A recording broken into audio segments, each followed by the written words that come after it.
এসআইয়ের শুনানি নোটিশ পেয়ে 3টে বুথের ভোটাররা পথ অবরোধে নামল। কেতুগ্রাম বিধানসভার 281, 282 ও 289 বুথের 1100 জনকে শুনানির নোটিশ পাঠিয়েছে কমিশন।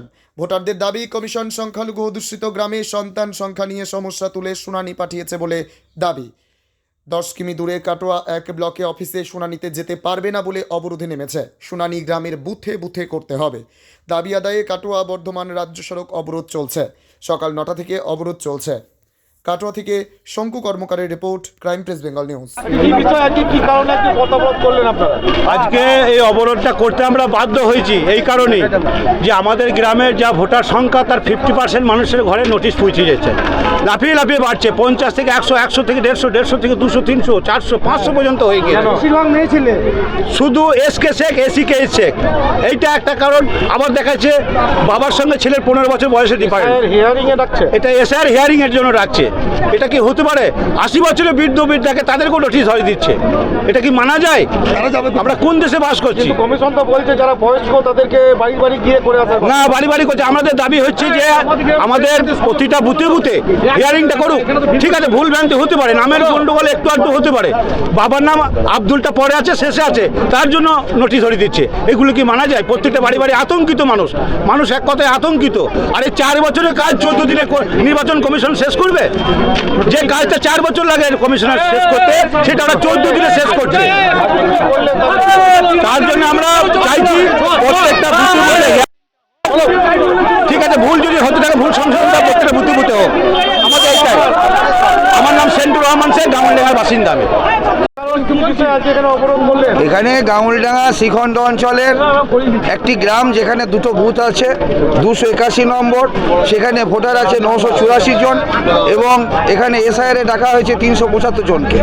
282 নম্বর বুথ 1216টা ভোটার আছে, কিন্তু 488 জনকে ডাকা হয়েছে। আগে কোনোটায় 13টা, কোনোটায় 14টা ডাকা হয়েছিল। রাতারাতি সংখ্যাটা বাড়ছে, আগামী দিন সংখ্যাটা আরও বাড়বে। অতএব এখানকার মানুষ ভীত সন্ত্রস্ত। তারা প্রত্যেকেই কেন বিএলআর অফিসে এতগুলো মানুষ, কেন বিএলআর অফিসে সংশোধন করতে যাবে?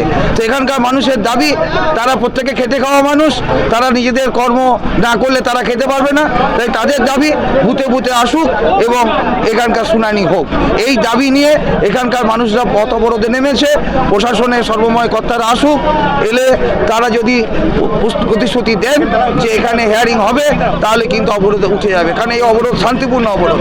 আমরা যে অ্যাম্বুলেন্স আছে, আমরা যে রুগী যাওয়ার যে সমস্ত গাড়ি আছে, প্রশাসনের যে গাড়ি আছে, সেই গাড়িগুলোকে আমরা অবরোধ করছি না। আমরা শুধু গাউলডাঙ্গাবাসী, শ্রীখণ্ড অঞ্চলবাসী শান্তিপূর্ণভাবে হিয়ারিং হয়ে তাদের নামটা নিবন্ধীকরণ হোক, যে ভোটার লিস্টে নাম থাকুক, যারা তারা আগামী দিন ভারতবর্ষের নাগরিক থাকতে পারে। এই এখানকার মানুষের দাবি। আজকে আমরা গাউলডাঙ্গা বাস স্ট্যান্ড, প্রাইমারি স্কুল, সেই প্রাইমারি স্কুলে এখানে যারা ভোটার, তারা নোটিশে খবর পেয়ে আবার তারা স্কুলে এসেছিল, যে বিএলও সাহেব আছেন তার কাছ থেকে নোটিশ দিতে, এবং নিতে এসে দেখা যায় যে এত সংখ্যক, বিপুল সংখ্যক 488, প্রায় 70% এখানে যে ভোটার আছে তার প্রায় 45 to 50% আস্তে আস্তে তাদের হিয়ারিংয়ের জন্য নোটিশ দেওয়া হয়েছে। এবং প্রত্যেকে আতঙ্কিত যে আগামী দিন আরও মানুষদেরকে হিয়ারিংয়ে নোটিশ দেওয়া হবে কিনা। এগুলো তো স্বাভাবিকভাবে হয়রানি। এইভাবে মানুষকে কেন, যে গ্রামগুলো বিশেষ করে মাইনরিটির যে গ্রাম, সেই গ্রামগুলোতে তো টার্গেট কেন হবে? আমরা ভারতবর্ষে যে সংবিধান, সেই সংবিধানে আমরা প্রত্যেকটা মানুষ ভারতবর্ষের নাগরিক। আর বেশিরভাগ মেয়ে ছেলে আর মহিলাদের। আমার নাম দেবাশিস সাহা, আমি একজন শিক্ষক।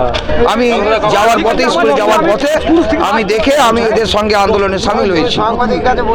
বাড়িতে গিয়ে কিন্তু হিয়ারিং হবে। কিন্তু স্যার, এখানকার প্রত্যেকটা মানুষই তো খেটে খাওয়া।